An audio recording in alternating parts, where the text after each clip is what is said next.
مجھے چند دن قبل بھارت کی کسی ٹرین کا ویڈیو کلپ دیکھنے کا اتفاق ہوا۔ کلپ میں ایک بار ایک شخص اپنے ہاتھوں سے ٹوائلٹ کا واش بیسن دھو رہا تھا اور کوئی ہندو مسافر ساتھ کھڑے ہو کر ویڈیو بنا رہا تھا۔ وہ مسافر ساتھ ساتھ کمنٹری بھی کر رہا تھا۔ اس کا کہنا تھا، پوری ٹرین میں سینکڑوں مسافر ہیں، ہم سب نے ٹوائلٹ اور واش بیسن میں گند ڈالا، لیکن یہ واحد شخص ہے جو ہم سب کی گندگی کو صاف کر رہا ہے۔ یہ شخص قابل تقلید ہے اور ہم سب کو شرم سے ڈوب مرنا چاہیے۔ میں نے کلپ میں دیکھا، بارے شخص نے واش بیسن کی ٹوٹی کھول کر اپنے ہاتھ سے پورا بیسن صاف کیا، چمکایا اور چپ چاپ اپنی سیٹ پر بیٹھ گیا۔ یہ کلپ بھارت میں بہت مشہور ہوا اور وزیر اعظم نریندر مودی تک اسے بھارتی شہریوں کے ساتھ شیئر کیا۔ کلپ دیکھ کر لوگوں کا تاثر تھا، کیا مسلمان بھی اتنے صفائی پسند ہو سکتے ہیں؟ یہ تاثر پڑھ کر میری ہنسی نکل گئی۔ ہمارے ہاں میں دنیا کا یہ تاثر غلط نہیں ہے۔ اسلام دنیا کا واحد مذہب ہے جس میں صفائی کو نصف ایمان قرار دیا گیا۔ کیوں؟ آپ نے کبھی سوچا؟ کیونکہ اللہ تعالیٰ جانتا تھا ہم مسلمان بہت گندے ہوں گے، چنانچہ اس نے صفائی کو آدھا ایمان ڈکلیئر کر دیا۔ شاید ہم یہ حکم سن کر ہی صفائی پسند ہو جائیں، لیکن مجھے افسوس سے کہنا پڑتا ہے ہم اس کے باوجود انسان نہیں بن سکے، اور دنیا میں جتنے ہم مسلمان بالخصوص پاکستانی گندے ہیں،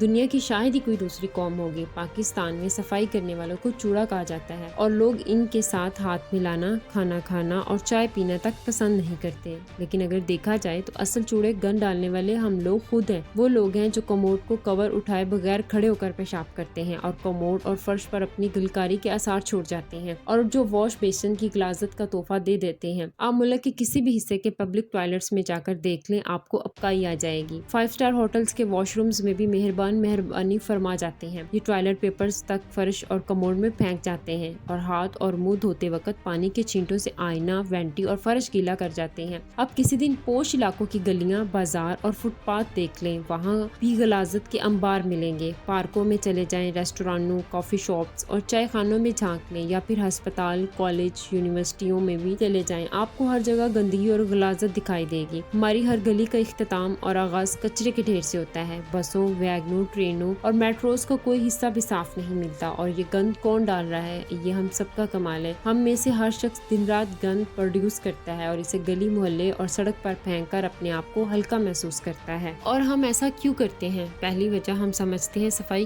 کسی دوسرے شخص کا کام ہے، ہمارا گند چوڑے اٹھائیں گے، یا پھر حکومت۔ اور دوسری وجہ، ہمیں منحوسی القوم صرف گند پیدا کرنے اور پھیلانے کی ٹریننگ دی جاتی ہے، ہمیں کسی نے آج تک گند صاف کرنے کا سبق نہیں دیا، لہٰذا پورا ملک کچرا کنڈی بن کر رہ گیا ہے، جبکہ اس کے مقابلے میں آپ کو سارے کافر صاف ستھرے ملیں گے۔ ان کے شہر اور ملک بھی ہم ہمیشہ یہ سوچتے ہیں، یورپ میں بلدیاتی سسٹم بہت تگڑا ہے، حکومت صفائی کا خصوصی بندوبست کرتی ہے۔ یہ بات درست نہیں، صفائی کا 90% بوجھ لوگ خود اٹھاتے ہیں، یہ گند نہیں پھیلاتے، چنانچہ یورپ صاف ستھرا ہے، جبکہ ہم لوگ اپنی جنت کو بھی کچرا کنڈی بنا دیتے ہیں۔ میں نے صفائی کا پہلا سبق یورپ کے ایک ایئرپورٹ پر ایک کافر گورے سے سیکھا تھا۔ وہ آیا، اس نے واش روم کھولا، واش روم گندا تھا، اس نے الماری سے فرش کی صفائی کا سامان نکالا، واش روم کا فرش صاف کیا، سامان دوبارہ الماری میں رکھا، واش روم استعمال کیا، واش بیسن پر ہاتھ دھوئے، ٹیشو پیپر اس سے اپنے گیلے ہاتھ صاف کیے، اور وہ ٹیشو پیپر ڈسٹ بن میں پھینکنے کی بجائے اس استعمال شدہ پیپر سے بیسن صاف کیا اور پھر اسے ڈسٹ بن میں پھینک کر چلا گیا، اور میں حیرت سے یہ ساری کارروائی دیکھتا رہا۔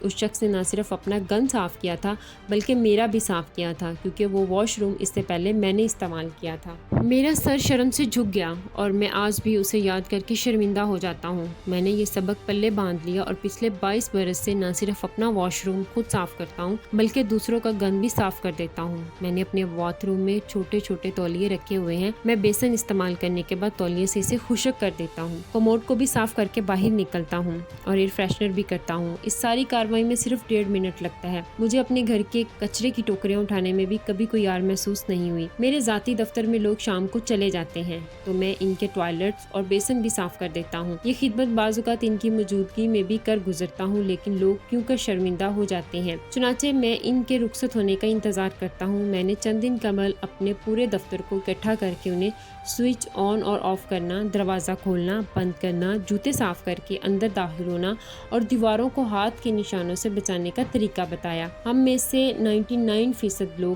پورے ہاتھ سے سوئچ آن کرتے ہیں، جبکہ سوئچ ہمیشہ انگلی کی نوک سے آن کیا جاتا ہے۔ اس سے سوئچ بھی گندے نہیں ہوتے اور ہم بھی جراثیم سے محفوظ رہتے ہیں۔ اسی طرح دروازے کو ہمیشہ ہینڈل سے کھولنا اور بند کرنا چاہیے۔ پورے دروازے کے ساتھ گلے ملنے کا کوئی فائدہ نہیں ہوتا۔ ہم میں سے زیادہ تر لوگ سیڑھیاں اترتے وقت دیواروں پر ہاتھ رگڑتے جاتے ہیں، اور ہماری اس تخلیقی حرکت سے دیواریں بھی گندی ہو جاتی ہیں اور ہمارے ہاتھ بھی۔ ہم لوگ اسی طرح سالن سے لتھڑے پسینے سے بھیگے اور پانی سے گیلے ہاتھ بھی دوسروں سے ملا لیتے ہیں۔ یہ انتہائی بد تہذیبی اور ناشائستگی ہوتی ہے۔ یورپ میں ہر نوجوان کی کیریئر کا آغاز واش روم کی صفائی سے ہوتا ہے، اور وہ نوجوان خواہ صدر ہو یا وزیر اعظم کا بیٹا ہی کیوں نہ ہو، یا وہ کسی کمپنی کے CEO کی اولاد ہی کیوں نہ ہو، جبکہ ہم لوگ اپنے بچوں کو اپنے واش روم صاف کرنے کی بھی ٹریننگ نہیں دیتے۔ چنانچہ آپ حالت دیکھ لیں اور پورا ملک کچرستان بنا ہوا ہے، اور ہم صفائی کے لیے آسمان سے نصرت کے نزول کا انتظار کر رہے ہیں۔ میری آپ سب سے درخواست ہے، آپ اپنے گھر اور محلے کی صفائی اپنے ہاتھوں سے کیا کریں، اور اپنے بچوں کو اپنے واش رومز اور بیڈ روم صاف کرنے کی ٹریننگ بھی دیں۔ آپ کے گھر کے کچرے کو ٹھکانے لگانے کا کوئی سسٹم بنا لیں۔ اپنے کوڑے کو جلا سکتے ہیں تو جلا دیا کریں۔ آپ کے قریب اگر کوئی ڈمپنگ سائٹ ہے تو آپ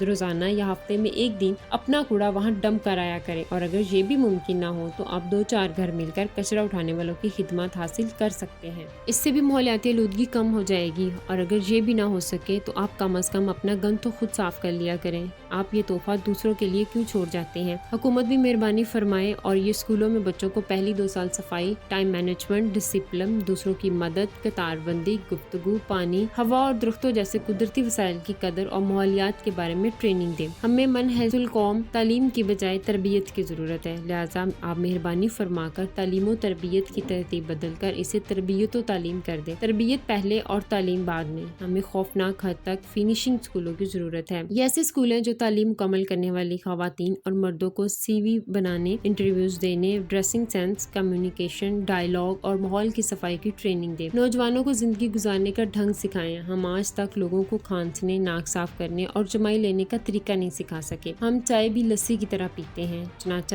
پوری قوم کو ٹریننگ کی ضرورت ہے۔ آپ کسی دن اپنے آپ اور دائیں بائیں موجود لوگوں کو دیکھیں اور یہ سوال کریں، کیا ہم لوگ کسی بھی طرح اس معیار پر پورا اترتے ہیں جس میں صفائی آدھا ایمان ہے؟ اور کیا ہماری حالت یہ نہیں کہ اگر کوئی بارش مسلمان واش بیسن صاف کر رہا ہو تو وہ خبر بن جاتا ہے اور لوگ حیرت سے کہتے ہیں دیکھو یہ مسلمان ہو کر بھی صفائی کر رہا ہے؟ کیا یہ ہم مسلمانوں کے لیے ڈوب مرنے کا مقام نہیں؟